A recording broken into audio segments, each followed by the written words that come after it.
अस्सलाम वालेकुम नाज़रीन, आप देख रहे हैं programme the review Kamran Yousuf और शहबाज राना के साथ।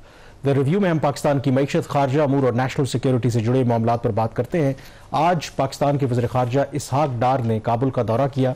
यह दौरा इंतहाई आम था क्योंकि गुज़श्ता 3 सालों में यह किसी भी पाकिस्तानी वज़ीर खारजा का पहला दौरा है और उसका पस मंज़र ये है कि हालिया महीनों में और ख़ास करके पिछले 2-2.5 साल से अगर आप देखें तो पाकिस्तान और अफगानिस्तान के ताल्लुकात में हमें तलखी देखने को मिली है। लेकिन ये जो विजिट हुआ है और आगे चल के हम बात भी करेंगे, लगता यह है कि ना सिर्फ दोनों मुल्कों के दरमियान बर्फ पिघली है बल्कि एक कंसर्टेड एफर्ट है on part of both sides कि किसी तरीके से दोनों मुल्कों के दरमियान जो भी इस वक्त मसाइल हैं उनको हल करके आगे बढ़ा जाए। और शहबाज, उसकी मैं आगाज में ही जो खबर शेयर करना चाहता हूँ कि इसमें जो एक गैर मामूली वाक़या पेश आया जो अनशेड्यूल्ड था। ये विजिट तो ऑफकोर्स 1 डे का था, उसमें उनकी जो मुलाकातें हुई हैं अफगानिस्तान के जो अबूरी वज़ीर आज़म हैं, उनके हम मनसब जो हैं अमीर खान मुत्तकी और बाकी लोगों के साथ, इसमें जो एक चीज़ हुई विजिट कंक्लूड होने से पहले शेड्यूल नहीं था कि मुश्तरका प्रेस कॉन्फ्रेंस होगी। ये प्रेस कॉन्फ्रेंस उनकी किन के साथ, काउंटर पार्ट कौन थे? जो उनके वज़ीर खारजा हैं अमीर खान मुत्तकी।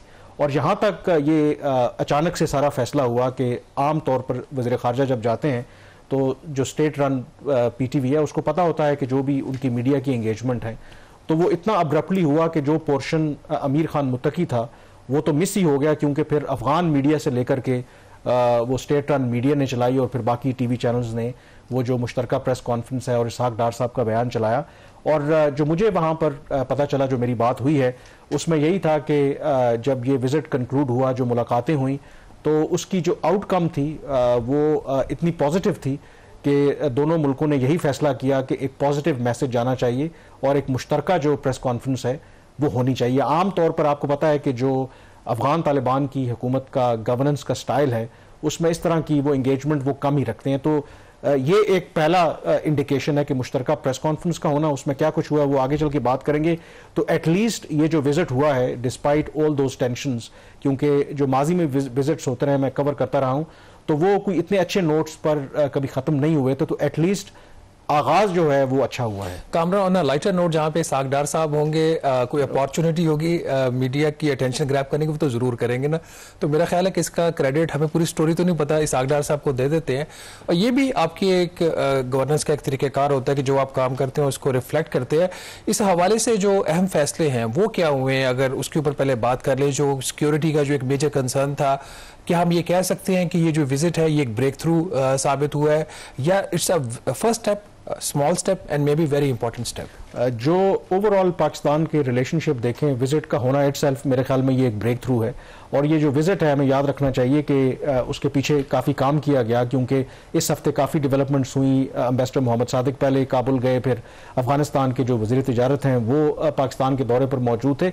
तो बिहाइंड द सीन बहुत कुछ चल रहा था, तो ब्रेक थ्रू तो है इसमें। और बिल्कुल आपने ठीक कहा, जो सबसे बड़ा कंसर्न पाकिस्तान का वो कलअदम तरीके तालिबान पाकिस्तान से मुताल्लिक है। पाकिस्तान वाज़ेह तौर पर यह कह चुका है कि पाकिस्तान और अफगानिस्तान के दरमियान और कोई इशू नहीं है। सिर्फ जो पाकिस्तान कहता है कि जो दहशतगर्दों की महफूज पनाहगाहें हैं across the border in Afghanistan, वो दोनों मुल्कों के दरमियान ताल्लुकात में एक रुकावट है। और इस मामले को उठाया गया है, ये टॉप ऑफ द एजेंडा था। और प्रेस कॉन्फ्रेंस में इसहाक डार साहब ने इसके हवाले से क्या कहा, आइए वो सुनते हैं। हमें मिलके इस खित्ते की तरक्की के लिए, इस खित्ते की बेहतरी के लिए, इस खित्ते में अमन अमान कायम करने के लिए हमें मिलकर काम करना है।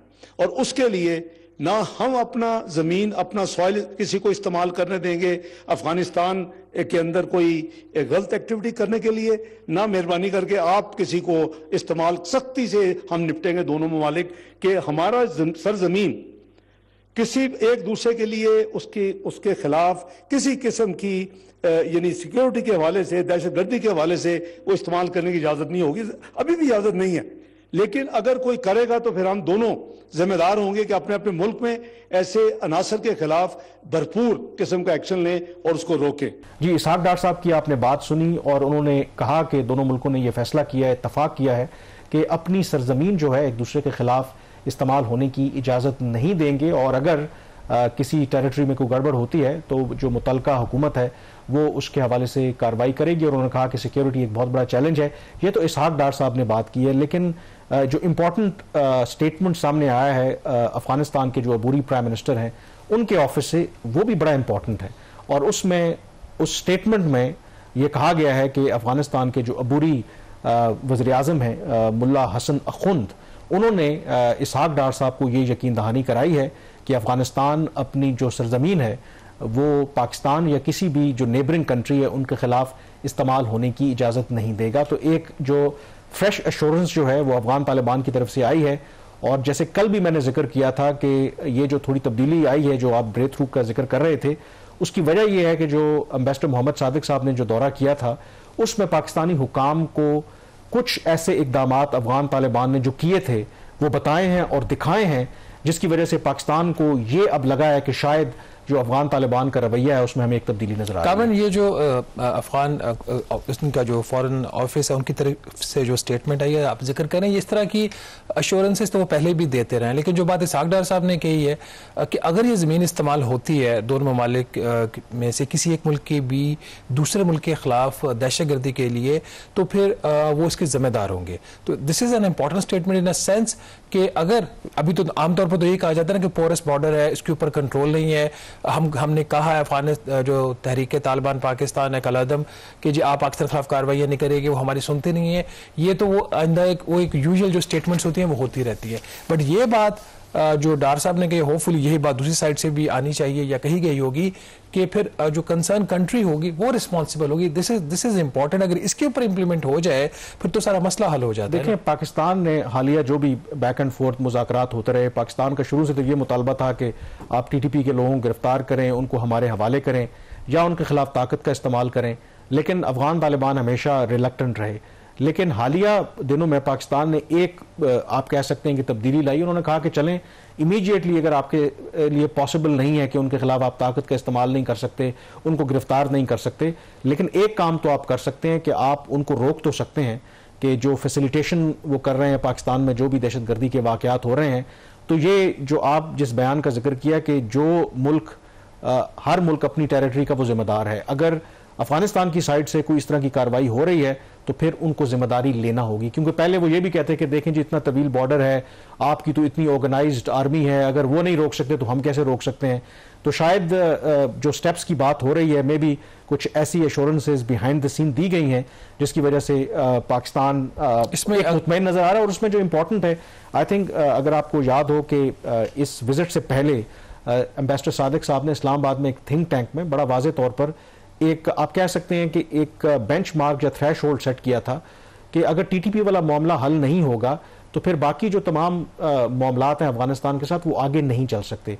इस दौरे के दौरान अगर आप देखें तो एक तरफ जो एश्योरेंसेज अपनी जगह पर, बाकी बड़े इंपॉर्टेंट स्टेप्स लिए गए हैं, वो अफगान रेफ्यूजीज के हवाले से हों, बट मोर इंपॉर्टेंटली तिजारत के हवाले से। तो इसका मतलब है कि वो जो पाकिस्तान की कंडीशन 3-4 बड़े फैसले हैं कामरान, अगर वो ब्रीफली आप बता दें कि जो मेजर डिसीजंस लिए गए हैं उसके बाद फिर उस पर डिस्कस करते हैं वो कितने अहम फैसले हैं। आई थिंक 3 जो बड़े फैसले हैं, तो सिक्योरिटी जो मेजर कंसर्न है उसमें जो एश्योरेंस उन्होंने दी है।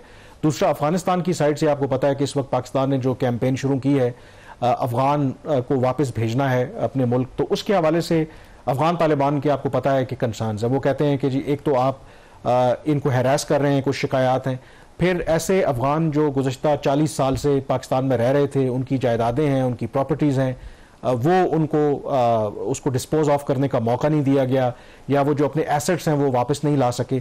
उसके हवाले से उन्होंने कहा है कि फैसला लिया गया है कि एक कमेटी तश्कील दी जाएगी, एक रिड्रेसल जो हॉटलाइन है वो इस्टेब्लिश की जाएगी कि किसी के साथ ज्यादती ना हो। जितनी प्रॉपर्टीज़ अगर जो अफगान रेफ्यूजीज़ यहाँ पर थे और वापस चले गए हैं उसके हवाले से हुकूमत पाकिस्तान मेक श्योर करेगी कि उनकी प्रॉपर्टीज़ जो हैं उनका वो हक है, जो भी अगर बेचते हैं तो उसके एसेट्स ट्रांसफ़र करने का उनको मौका मिले। फिर जितना उनका साजो सामान है वो भी उनको ले जाने की इजाज़त हो। वो कह रहे थे कि FBR के बाकी लोग यहाँ पर मौजूद हैं ताकि उसको फैसिलिटेट कर सकें। एक तो ये हुआ। फिर तीसरा जो ज़ाहिर है कि उस पर आप भी फर्दर रोशनी डालेंगे, पाकिस्तान ने दबाव डालने के लिए अफगानिस्तान के ऊपर बहुत से ऐसे फैसले किए थे पिछले 1.5-2 साल के अंदर। उसमें बैंक गारंटीज़ की बात हुई थी, अफगान ट्रांजिट ट्रेड को मज़ीद मुश्किल बना दिया गया था। अब वो बैंक गारंटीज़ को बाकायदा तौर पर वो कह रहे हैं कि ख़त्म किया जा रहा है और उसको रिप्लेस किया जा रहा है विद इंश्योरेंस। तो ये भी आई थिंक पाकिस्तान की तरफ से एक मेजर कंसेशन है अफगान तालिबान की हुकूमत के लिए? बिल्कुल, ये जो इशू है ट्रेड वाला, इसमें पाकिस्तान का जो सबसे बड़ा मसला आ रहा है वो स्मगलिंग का रहा है। जो अफगान ट्रांजिट ट्रेड है वो as per international laws Afghanistan का ये हक है, क्योंकि वो लैंड लॉक कंट्री, वो पाकिस्तान की सी पोर्ट इस्तेमाल करके अपने इस्तेमाल की जो अशिया वो इंपोर्ट कर सकता है। लेकिन होता ये है कि जो सामान यहाँ से आता है अफगानिस्तान के इस्तेमाल के लिए वो ज़्यादा क्वांटिटी में आता है। और अफगानिस्तान की हुकूमत ये बात माजी में कहती रही है कि तजारत भी हमारा पेशा, हम तजारत भी करें, तो ये आप हमारे ऊपर रिस्ट्रिक्शन नहीं लगा सकते कि जितना सामान आया है, जितनी हमारी जरूरत है उतना ही हम मंगवाएं, हम उससे ज़्यादा भी मंगवा सकते हैं, हम सेंट्रल एशिया को आगे एक्सपोर्ट भी कर सकते हैं, बेच भी सकते हैं। चूंकि ये इसकी वजह से पाकिस्तान में स्मगलिंग बढ़ रही थी। और जब साल 1.5 साल पहले आपको याद होगा पाकिस्तान ने जब हालात बहुत सिक्योरिटी के ख़राब हो रहे थे और अफगानिस्तान की हुकूमत ताउन नहीं कर रही थी पाकिस्तान से, तो इंश्योरेंस गारंटी को रिप्लेस कर दिया गया था बैंक गारंटी के साथ। इंश्योरेंस गारंटी में सिर्फ एक गारंटी है जिसके पीछे पैसा नहीं है। बैंक गारंटी में जितना आपने सामान मंगवाया उसकी जो ड्यूटी की वैल्यू है उस वैल्यू के बराबर जो है वो पैसा आपके अकाउंट में होगा, तो बैंक गारंटी देगा जी कि इसके हम रिस्पॉन्सिबल है। इंश्योरेंस के केस में ऐसा होता नहीं है। और इंश्योरेंस गारंटी चाहे A+ की हो, B+ की, उससे फर्क नहीं पड़ता। वो तो अभी तो ये तरीकेकार था, आपने गारंटी दी, बैंक गारंटी, सामान मंगवाया, सामान बॉर्डर के पास गया, आपने अपनी जो गारंटी थी बैंक से जाके कैश करवा लिया। तो अब तो ये उन्होंने यहाँ पे पर्चा देंगे वो इंश्योरेंस का कि जब हमने इंश्योर करवा लिया सामान, वो जाता है वापस नहीं जाता, वो बात की बात है। तो वो एक गारंटी वो पड़ी रहती है, वो कैश भी नहीं होती। अगर लेट से सामान वापस भी आ गया तो वो कैश नहीं होती। इसमें हमारे अपने लोगों का भी मसला है। दूसरा जो इसके अंदर एक चीज है, और बाय द वे आपने सही कहा कि एक मेजर कंसेशन मुझे लगता है पाकिस्तान ने दी है। इससे कंसेशन उसके बदले क्या मिला है वो तो वक्त अभी बताएगा कि पाकिस्तान ने कुछ उससे लिया भी, बट कंसेशन एक जरूर दी है। दूसरी चीज जो है ट्रैक एंड ट्रेक, वो ट्रेड का जो एक ट्रैक एंड ट्रेक उसका ट्रैक सिस्टम है, उसकी जो गुड्स है ट्रांजिट वाली, उसके हवाले से इसके ऊपर FBR ने, हमने खबर भी की थी, फिर प्रोग्राम भी किया था। FBR ने अभी जो ट्रांजिट ट्रेड को जो कंपनी ट्रैक कर रही थी, TPL ट्रैकर, उसका जो कॉन्ट्रैक्ट था दिसंबर में एब्रप्टली ख़त्म कर दिया था। उसको ख़त्म करने से पहले उसके रिप्लेसमेंट में जो इनको मैकेनिज्म लेके आना चाहिए था सैटेलाइट ट्रैकिंग का, वो ये नहीं ला सके थे। तो ह्यूमन ट्रैकिंग हो रही थी जिसकी वजह से स्मगलिंग की और ज़्यादा अपॉर्चुनिटीज क्रिएट हो गई थी। ये जो अब डार साहब ने वहाँ पे 2 बातें की, एक तो एक जो IT सिस्टम होगा तोरखम बॉर्डर के ऊपर, वो इफेक्टिव जो आपको पता वो तबाह हो गया था अभी जो क्लैशेज हुए थे उसके अंदर। दूसरा ये जो ट्रैक एंड इसके ट्रांजिट ट्रेक की ट्रैकिंग की बात कर रहे हैं, इसका वो कह रहे हैं कि 30 जून तक ये इफेक्टिव हो जाएगा। होता है नहीं होता, क्योंकि इसमें प्रॉब्लम यह था जिस गवर्नमेंट कंपनी को ये ठेका दिया गया था उसके पास जो सैटेलाइट डिवाइसेस ही नहीं है जो एक चाहिए होते हैं, जो कंटेनर के ऊपर लगते हैं। उन्होंने लगाए थे प्राइम मूवर डिवाइसेस जो गाड़ी के ऊपर लगते हैं।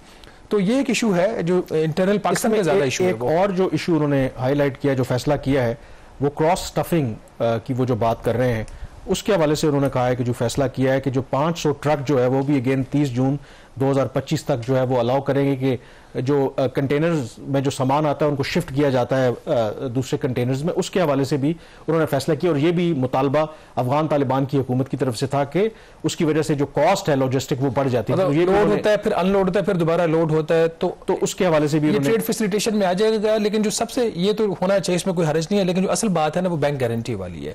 तो लेट्स सी अभी इसकी फर्दर डिटेल्स भी कामरान आगे सामने आएंगी, आगे इसके हवाले से क्या डेवलपमेंट होती है। It's a major development. और पाकिस्तान का अगर अफगानिस्तान के साथ ताल्लुकात ठीक हो जाते हैं तो ये हमारी एक बहुत बड़ी अचीवमेंट होगी, खासतौर पर जो सूरत हाल बन रही है इसके अंदर खैबर पख्तूनख्वा के अंदर बलूचिस्तान में एक दूसरा एलिमेंट भी इसके साथ शामिल है। तो एटलीस्ट एक जो बॉर्डर है वो हमारा पीसफुल हो सकता है। इसमें एक जो चीज़ अभी तक जो सामने आई है कि अफगान रेफ्यूजीज के हवाले से जो जेन्युइन उनके कंसर्न्स हैं उनको एड्रेस करने से मुतालिक तो इसहाक डार साहब ने एश्योरेंस दी है, लेकिन जो पाकिस्तान का फैसला है कि ये तमाम अफगान रेफ्यूजीज को हमने वापस भेजना है, उसके हवाले से लगता है कि बहुत क्लियर है कि पाकिस्तान का फैसला जो है वो अटल है, क्योंकि शायद ये ख्याल था कि अफगान तालिबान की हुकूमत की दरख्वास्त के ऊपर इस फैसले को मौखर किया जा सकता है, कोई तब्दीली की जा सकती है। फ़र्क इतना ज़रूर है कि जो जेन्युइन उनके कंसर्न्स हैं उनको एड्रेस करने के लिए हुकूमत पाकिस्तान तैयार है, लेकिन जो डेडलाइन पाकिस्तान ने रखी थी उस डेडलाइन पर पाकिस्तान अपनी जगह पर मौजूद है। लेकिन ये एक कॉम्प्लिकेटेड और डेलिकेट मामला है, क्योंकि सबसे अहम इम्तिहान अब होगा कि जो भी एश्योरेंस अफगान तालिबान की तरफ से TTP से मुतालिक दी गई हैं उसका जो आप कह सकते हैं कि आउटकम हमें तब पता चलेगी अगर वाकई पाकिस्तान में दहशतगर्दी के वाकयात में कमी होती है। अगर दहशतगर्दी के वाकयात उसी तरीके से बढ़ते रहते हैं तो फिर शायद तमाम जो इनिशिएटिव्स जिनका ऐलान आज किया गया है उस पर अमल दरामद करना इतना आसान नहीं होगा। यहाँ पर ब्रेक लेंगे, ब्रेक के बाद जिक्र करेंगे कुछ मुआशी अमूर का और ख़ास करके जो स्प्रिंग मीटिंग्स का आगाज होने वाला है वाशिंगटन में, जो IMF और वर्ल्ड बैंक की, हमारे फाइनेंस मिनिस्टर भी वहां पर जा रहे हैं, साइड लाइन्स पर उनकी अहम मुलाकातें हो रही हैं। उन मुलाकातों में हम क्या तवक्को कर रहे हैं, ब्रेक के बाद इस पर बात करेंगे।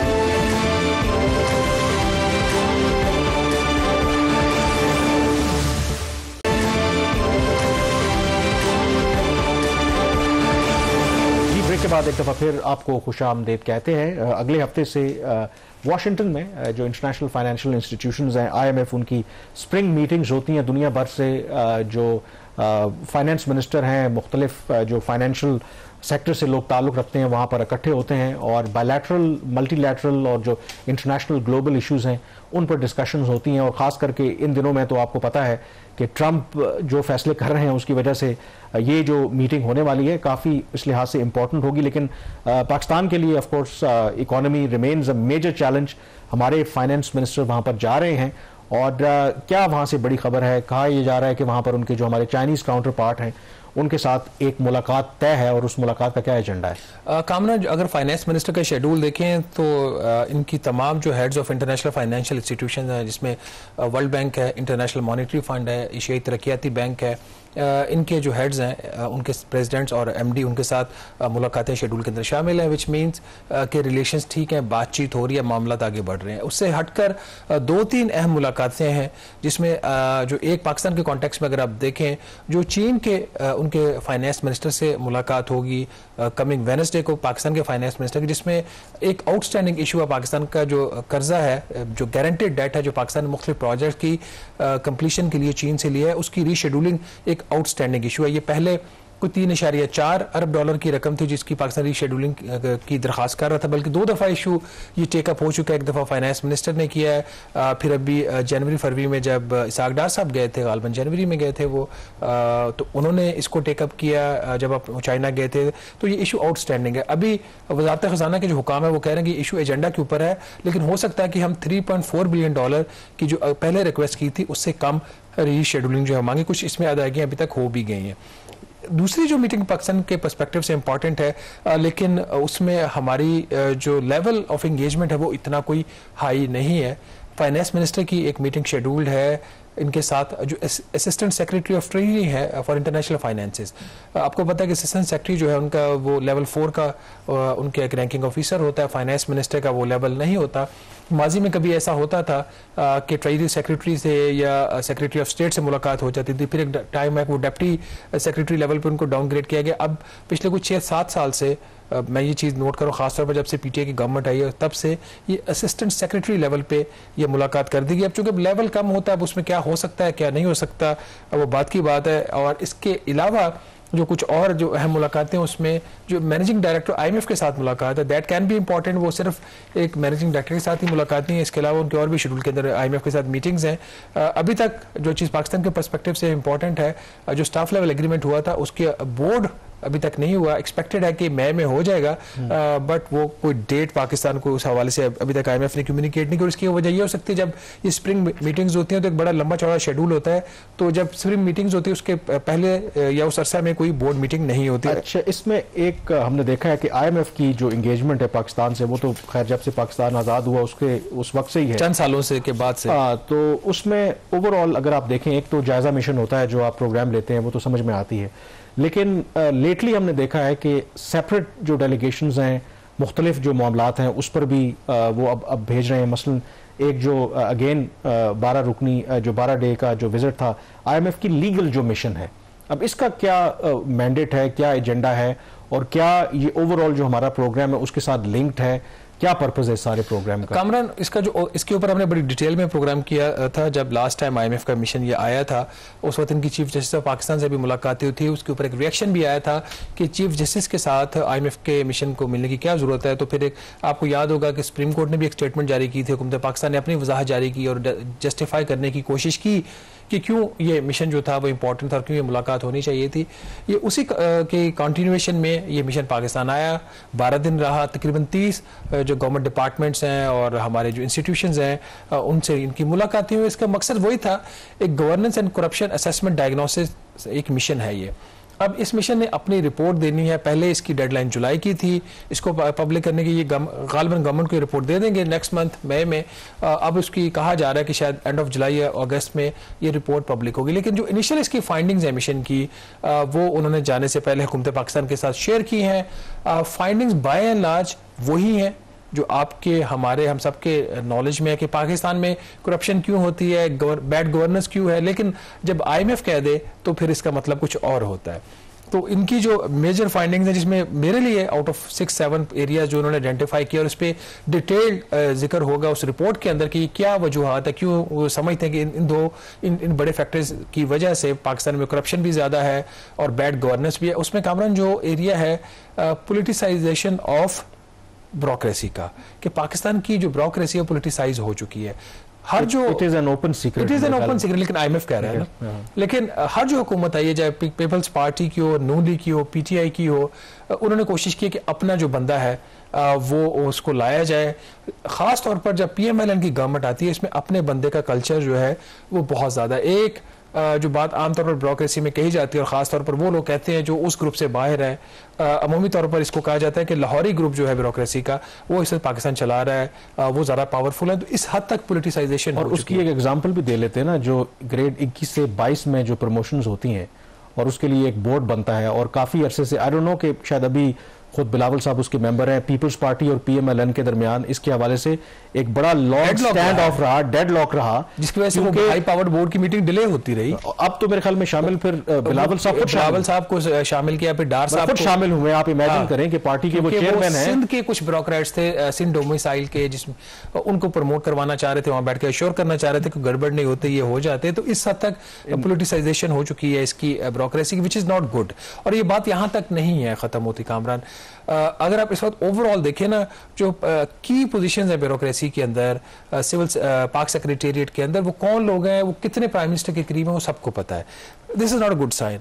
ये जो ब्यूरोक्रेट होते हैं ये स्टेट ऑफ पाकिस्तान के मुलाजिम होते हैं, ये किसी भी वजीर आजम या किसी हुकूमत के मुलाजिम नहीं होते, ये स्टेट के मुलाजिम, एंड मोर इम्पोर्टेंटली किसी पार्टी के नहीं। ये ज्यादा डेंजरस है। गवर्नमेंट होती है, गवर्नमेंट चलें आप जो भी कहें, एक मैंडेट लेके आती है, जो प्राइम मिनिस्टर होता है उनको फॉलो करना उनका काम बनता है, बट अगर आप किसी की पार्टी के साथ एफिलिएशन है, दैट इज मोर डेंजरस। अच्छा, मैं अब देख रहा था फेसबुक के ऊपर कुछ ब्यूरोक्रेट्स हैं, वो पंजाब गवर्नमेंट को ऐसे डिफेंड कर रहे होते हैं जैसे वो PMLN के वो कोई पार्टी के मेंबर्स हैं। और एक आध को तो मैंने कहा भी था कि भाई आपका ये काम नहीं है इस तरीके। तो इस हद तक काम खराब हो चुका है। फिर इसी जो IMF की फाइंडिंग्स आई, जो जराए बता रहे हैं, इस हवाले से मैंने ऑफिशियली कैबिनेट सेक्रेटरी से व्यू मांगा था, उन्होंने नहीं दिया। ऑफिशियली मैंने IMF के जो कंट्री हेड हैं यहाँ पे उनसे बात की थी, उन्होंने भी अपना ऑफिशियल व्यू नहीं दिया। लेकिन जो जराए से मुझे ये सारी चीज़ पता चली है, जो बोर्ड्स अपॉइंट होते हैं गवर्नमेंट एंटिटीज़ के, उनके जो मेंबर्स, चेयरमैन और फिर उनकी जो मैनेजमेंट है वो भी पोलिटिसाइज हो चुकी है। ये भी इनकी इनिशियल फाइंडिंग्स में ये चीज़ सामने आई है।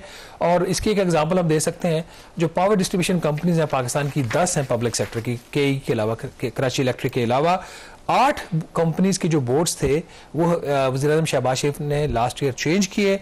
जो 2 कंपनीज थी हैदराबाद और सखर की, वो इनकी चूंकि पाकिस्तान पीपल्स पार्टी के साथ एक अरेंजमेंट है, उस अरेंजमेंट है उनको चेंज नहीं किया गया। जब भी किया जाएगा तो पीपल्स पार्टी की कंसल्टेशन के साथ किया जाएगा। जो क्राइटेरिया है वो मतलब पार्टी नहीं होना चाहिए, क्राइटेरिया परफॉर्मेंस होना चाहिए। तो अब सरदार अवैस लगारी जो है, जो मिनिस्टर हैं इसके पावर के, वो पब्लिकली कहते हैं कि जी 2 कंपनीज के अलावा बाकी कंपनी की कारकर्दगी बेहतर हो रही है क्योंकि हमने बोर्ड चेंज कर दिए थे।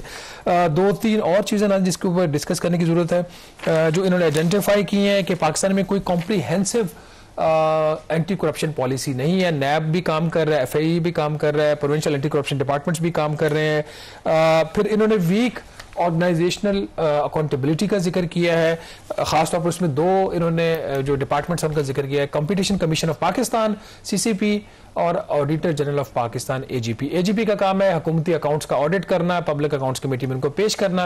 लेकिन फ्रैंकली जब हम इन PAC की मीटिंग्स में बैठ के सुनते हैं, जो क्वालिटी ऑफ ऑडिट है वो कोई इतना शानदार नहीं होता। CCP का भी अगर आप देख लें, अरबों रुपए के फाइन्स किए हुए, हुकूमत सुनने को तैयार नहीं है।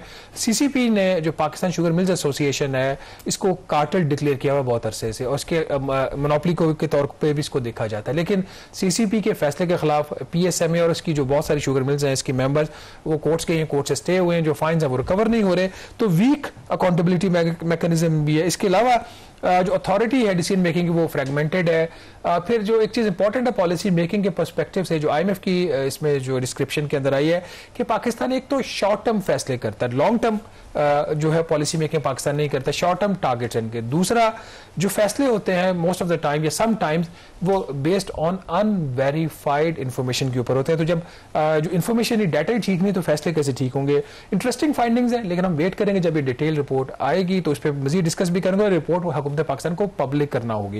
यहाँ पे एक छोटी सी ब्रेक लेंगे और ब्रेक के बाद वापस आएंगे तो देखेंगे कि जो हुकूमत अपने अखराजात कम करना चाह रही है वाकई वहीं पे खर्चे कम हो रहे हैं जहाँ पे होने चाहिए, यहाँ फिर कुल्हाड़ा कहीं और चल रहा है। ब्रेक पे आज इस पर बात करेंगे। Stay with us.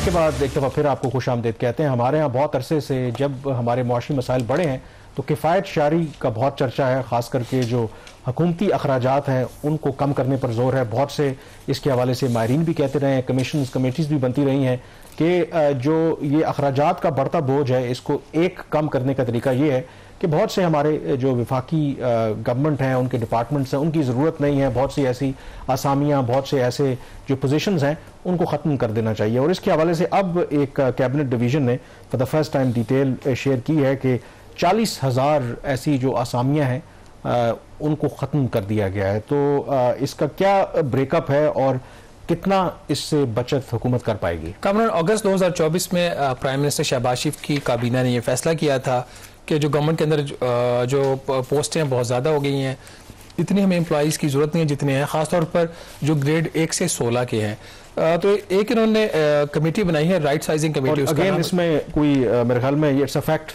कि जो डेफिनेटली जितनी पॉलिटिकल बेसिस के ऊपर भर्तियां हुई हैं, इसमें कोई शक वाली बात नहीं है।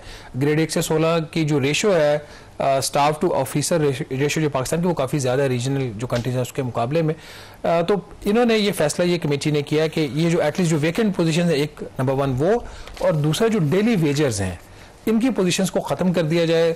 इसमें अभी तक जो एक इन्फॉर्मेशन शेयर की गई काबीना डिवीजन की तरफ से, senate standing committee on finance का इजलास हुआ था इस हफ्ते, सलीम मानवीवाला साहब उसको चेयर करते, उसमें इन्होंने जो अपनी फाइंडिंग्स शेयर किए हैं कि तकरीबन 40,000 के करीब पोस्टें जो है वो ख़त्म कर दी गई हैं जिसमें ज़्यादातर वेकेंट पोजीशंस हैं, और इससे जो सेविंग है वो 36 अरब और 30 करोड़ रुपया अभी तक एस्टिमेट की गई है, एक्सपेक्टेड सेविंग जो है।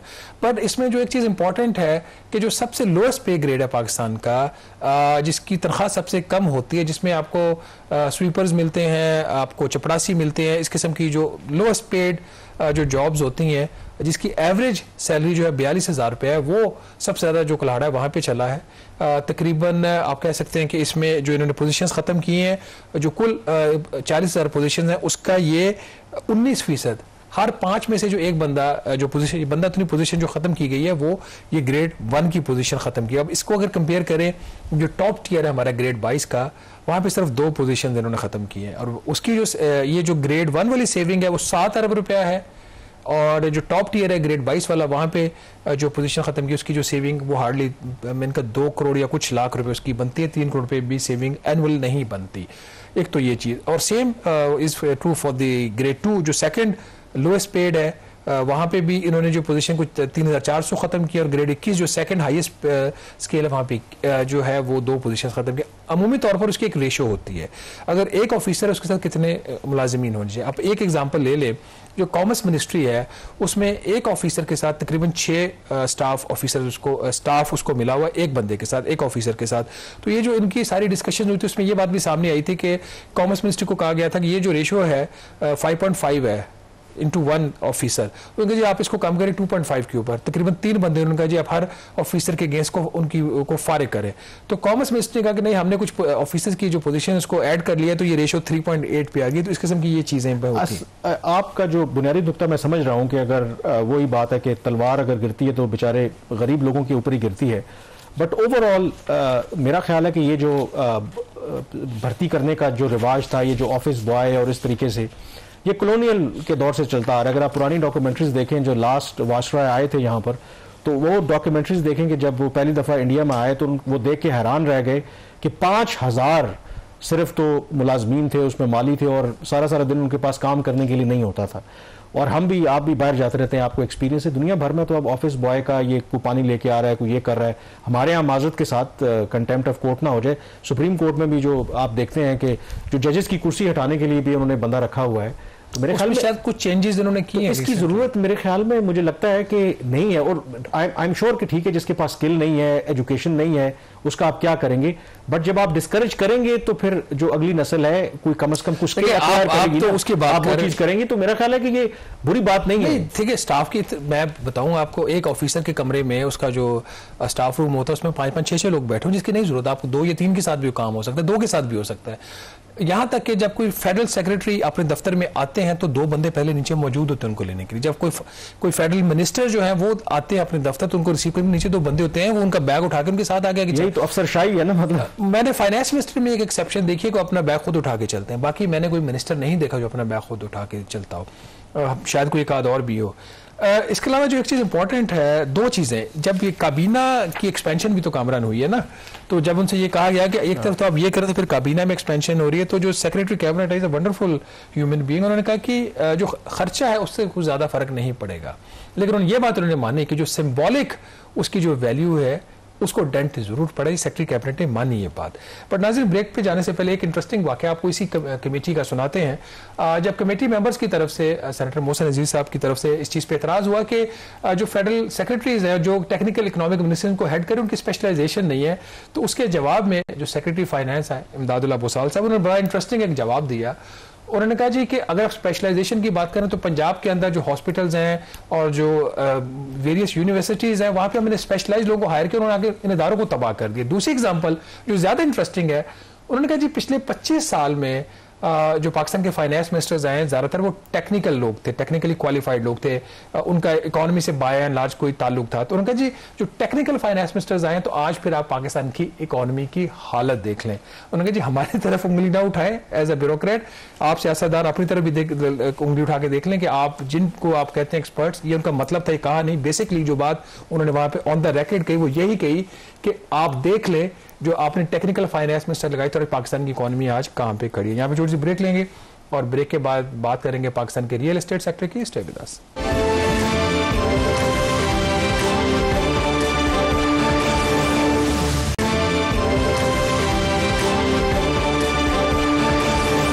ब्रेक के बाद एक दफ़ा फिर आपको खुशामदीद कहते हैं। आज से चंद साल पहले जब आपके पास कोई पैसा होता था, सरमाया करना होता था, तो बेस्ट जो आपकी बेट थी कि आप कोई प्रॉपर्टी ले लें, प्लॉट ले लें, फाइल ले लें, क्योंकि कहा जाता था गारंटीड उसके ऊपर आपको मुनाफा मिलेगा। लेकिन पिछले चंद सालों में जिस तरीके से एक तो इकोनॉमी ओवरऑल स्लो हुई, फिर जो गवर्नमेंट ने कोशिश की कि इस सेक्टर को टैक्स नेट में लाने के लिए जो टैक्स वगैरह आयद किए, तो उससे अब लोग जो इसमें इन्वेस्ट करके मुनाफा कमाना चाहते थे वो रो रहे हैं, उनको वो कीमत नहीं मिल रही। और उसकी एक वजह वो यही है कि जो टैक्स वगैरह लगा के एक कोशिश की गवर्नमेंट ने कि इनसे टैक्स भी ले और डिस्करेज भी करे कि जिस तरीके से मनी आप पार्क करते हैं। लेकिन अब लगता है कि क्योंकि आपको पता है कि ये जो रियल एस्टेट का सेक्टर है, इनकी लॉबी हर जगह पर है, पावरफुल क्वार्टर्स भी हैं, बहुत ज़्यादा स्ट्रॉन्ग है। तो ये जो फैसला हुआ है 3% फेडरल एक्साइज ड्यूटी इस माली साल बजट में जो लगाई गई थी उसको ख़त्म करने का फैसला किया है, क्यों किया गया है? It's a correct decision Kamran. Speculative जो ट्रेडिंग है रियल एस्टेट सेक्टर के अंदर प्रॉपर्टी के शोबे में, उसके मैं सबसे ज़्यादा खिलाफ हूँ, उसके नहीं होनी चाहिए। और आप उसको जितना डिस्करेज करें वो ठीक है, लेकिन कुछ ऐसी बैड लेजिस्लेशन हो जाती है जिसका मकसद उस वक्त रेवेन्यू लेना होता है, किसी शोबे को डिस्करेज करना नहीं होता, और बाद में आप पछता रहे होते हैं कि हमने क्या कर दिया। ये जो फेडरल एक्साइज ड्यूटी लगाई गई थी घरों के ऊपर, कमर्शियल प्रॉपर्टीज़ के ऊपर और प्लॉट्स के ऊपर, वो इन्होंने प्रपोज की 5%, फिर ये 3% लगी उसके लिए फाइलर के लिए, लेट फाइलर के लिए 5% और नॉन फाइलर के लिए वो लग गई 7%। अब मकसद तो ये था ना कि आप जो कोई ट्रांजैक्शन हो रही है, कोई नया कोई नई डेवलपमेंट की स्कीम आई है आपकी, कोई वहाँ पे कोई हाउसिंग सोसाइटी बन रही है, उसकी जो पहली सेल होगी उसके ऊपर ये लगाया गया था। अब लॉ को कैसे इंटरप्रेट हुआ कि फॉर एग्जांपल अगर आपने 1947 का घर बना हुआ है और वो बिका है जुलाई 2024 में या उसके बाद, उसके ऊपर भी 3%। It was such a bad legislation.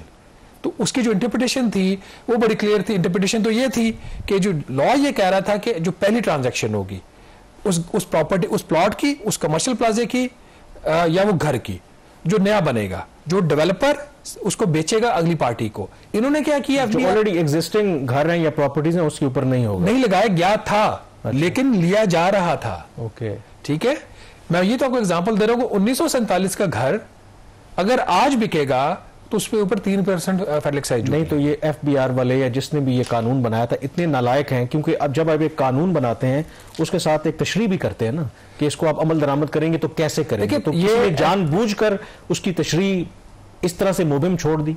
देखिए FBR जो है, इसकी इस जो बैड लेजिस्लेशन उनकी नालायकी की, मैं बिल्कुल इस पे मानता हूं कि ये उनकी नालायकी थी। और फिर इस नालायकी के ऊपर इंसिस्ट किया गया कि नहीं जी ये तो बनता है, ये सब देंगे। ये हुआ है इस केस के अंदर। इसमें बुनियादी तौर पर लॉ की स्पिरिट तो मैंने आपको बता दी। प्राइवेटली जब हम FBR से बात करते थे कि ये तो एप्लीकेबल, इसका जो है वो नई जो एसेट्स क्रिएट होंगे उसके ऊपर, आप पुराने पे कैसे ले रहे हैं। उन्होंने कहा जी हम कुछ नहीं कर सकते। अब इसमें जो विद होल्डिंग एजेंट था वो हाउसिंग सोसाइटी होगी, कोई गवर्नमेंट का इदारा होगा, कोई CDA होगा, कोई RDA होगा, कोई LDA होगा, वो आगे से कहते जी अब FBR जो है उन्होंने कानून बना दिया है। तो it was a bad legislation, it's a good decision कि अगर नाजरीन इसको खत्म कर दिया, करने का फैसला हो गया। इसमें अभी तक डेवलपमेंट ये है कि फाइनेंस मिनिस्टर ने इसकी जो समरी है इसको खत्म करने की मंजूरी दे दी और हुकूमत का ये दावा है कि IMF जो है वो ऑन बोर्ड है। मेरी जब FBR के तर्जुमान से बात हुई थी उन्होंने कहा जी बिल्कुल, प्राइम मिनिस्टर की जो टास्क फोर्स ऑन हाउसिंग है उन्होंने ये रिकमेंडेशन दी थी और हम इसको बहुत जल्द इंप्लीमेंट करने जा रहे हैं ड्यू कोर्स में। अब इसके हवाले से असेंबली में बिल मूव होगा और इसको खत्म कर दिया जाएगा। कोशिश है कि ये अभी से मई से ही इसको खत्म कर दिया जाए, लेकिन डिपेंड करता है पार्लियामेंट कब इस पर लेजिस्लेट करती है और कब नहीं करती। एक और जो चीज सैलरीड क्लास के हवाले से, सैलरीड क्लास के ऊपर जो बैड टैक्सेशन हुई है जिसका हम सब खुमियाजा भुगत रहे हैं, उसके हवाले से हुकूमत ने वर्किंग स्टार्ट कर दी। अभी तक के जो प्रपोजल सामने आ रहे हैं, अब तो बहुत इनिशियल स्टेज है।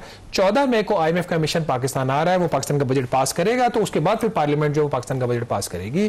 तो 14 मई को जो मिशन आ रहा है उसके सामने जो चंद रिकमेंडेशन रखी जाएंगी उसमें सैलरीड क्लास वाला भी है। हुकूमत अभी कुछ इस किस्म के प्रपोजल्स जो है वो डिस्कस कर रही है, कुछ भी अभी हतमी नहीं है कि जो ऊपर वाला 10% सुपर इन्होंने एक सरचार्ज लगा दिया था उसको खत्म किया जाए। उसके अलावा जो दरमियान के जो स्लैब्स हैं जिसके ऊपर सबसे ज्यादा बोझ पड़ गया है उसको कुछ रैशनलाइज किया जाए। अभी को तकरीबन 4.5 लाख रुपए के ऊपर आपको 35% टैक्स पड़ रहा है, तो उस 4.5 लाख वाली जो लिमिट है उसको 10 लाख करने की भी तजवीज़ है। IMF मानता है नहीं मानता, एटलीस्ट इसके ऊपर वर्किंग शुरू हो गई और लगता है कि कुछ शायद कुछ थोड़ी बहुत रिलीफ सैलरीड क्लास को मिल जाए इस बजट में। बहरहाल इसको हम फॉलो करते रहेंगे। आज के प्रोग्राम से इतना ही, मुझे और कामरान को इजाजत दीजिएगा। अल्लाह हाफिज।